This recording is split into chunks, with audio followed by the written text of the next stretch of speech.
在谈和期间，中国方面仍有作战准备，日本也仍然把大量军需品运到上海。我们这时居留在沉闷的空气之下，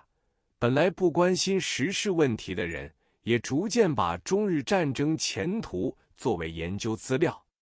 那时节便产生了许多日本问题的观察家，其实这些观察家都有其自己的打算，立论难免有偏见。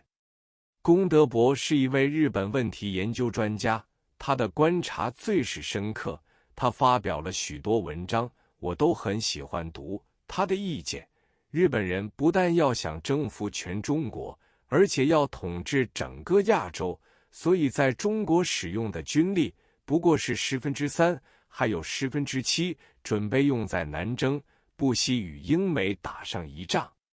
他这种说法，初时我们认为有些狂妄，后来这些话却一一的应验了。还有一个日本问题专家是陈宾和，他出了整套研究日本问题的小册子，撰述的人许多见地都是很高超的。不过他有一种观念，总是不满现实，要推翻原有的政府。所以我们要听研究日本问题的话，众口纷纭，叫人很难捉摸。倒是有一次碰到一位姓刘的长者，他是早期日本留学生，对日本的情况观察力很深，他从来不执笔写文章，但是他的话简直句句都有来历，而且把中日战争的根本原因分析得清清楚楚。这些话现在虽已过去，但是我看许多抗日书报都没有表达出像他那么高超的见解。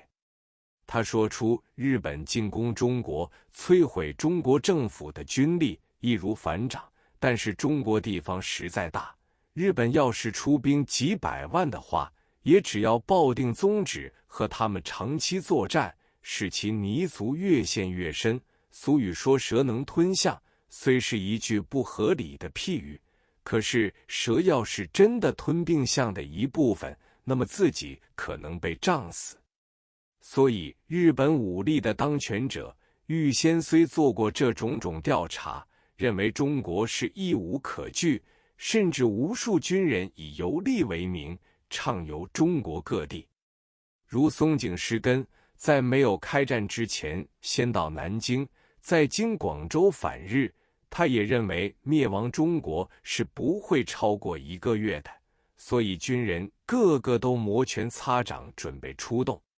日本文人当权者，他们知道事情不是那么简单，虽说侵吞中国意志是一致的，不过要运用哄、吓、骗、诈的外交方式，最好不要出动兵力开火来达到目的，这是上策，用兵动武乃是下策。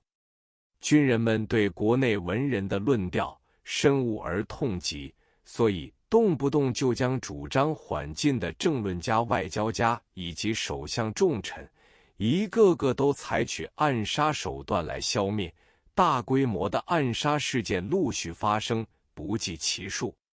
最害人的如首相全养义、宰相高桥都为日本军人公然击毙，西园寺元老也受到恐吓，政府的政策完全操纵在军人手中。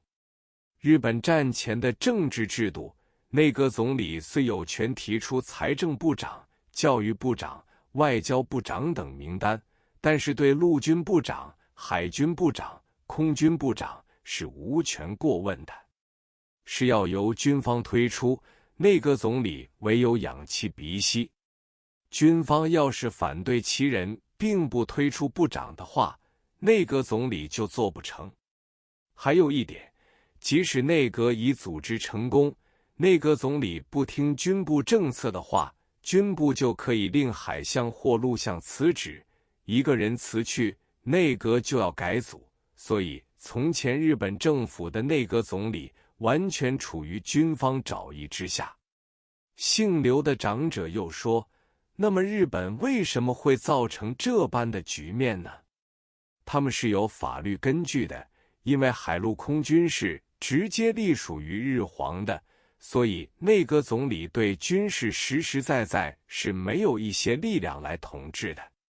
而且他们也有一种成规，军人在外行动自由，不受国内的命令拘束，所以有许多事件发生都是军人闹出来的，内阁总理预先不知道，外交部长更是蒙在鼓里，但是事体已经发生，当地的领事就要乖乖地收拾残局，全国性的政治也是如此。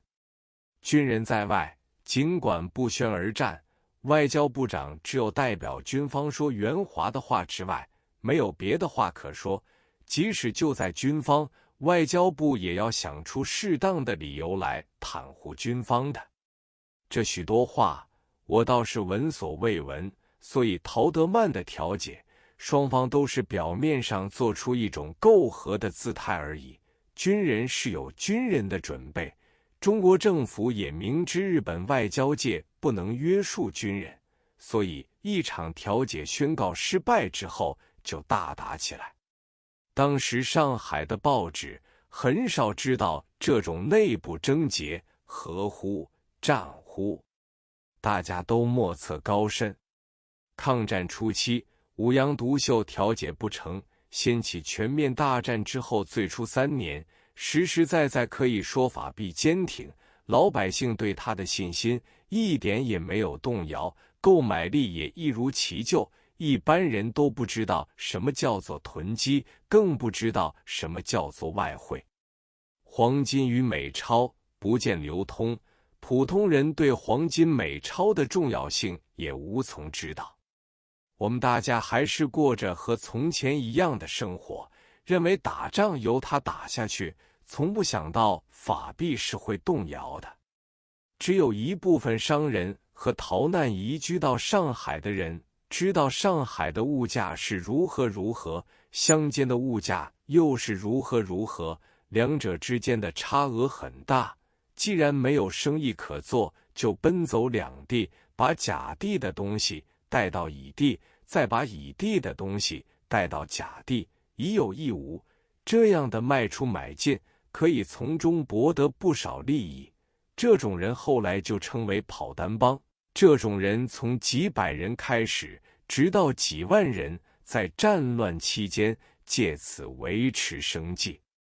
最初跑单帮的人目的只有5样东西，这5样东西叫做5洋杂货。所谓5洋杂货，是5种外洋来的食用品，即洋火、即火柴、洋油、即火水、洋烟、即香烟、洋皂、即肥皂、洋布、即外国布。这5种东西乡间都没有生产，向来靠上海运去，是日常的必需品。跑单帮的人就采购了这种东西，钻下密缝地走出界限，到了乡间把它卖掉，把当地的土产米、鱼肉、麻袋等带回来，走一次单帮可以赚不少钱。因此跑单帮的人越来越多，后来人数多到几十万人。这虽然是一种畸形的生意，但是勤力的人由于跑的次数多，赚的钱比普通职工的薪水要高出几10倍。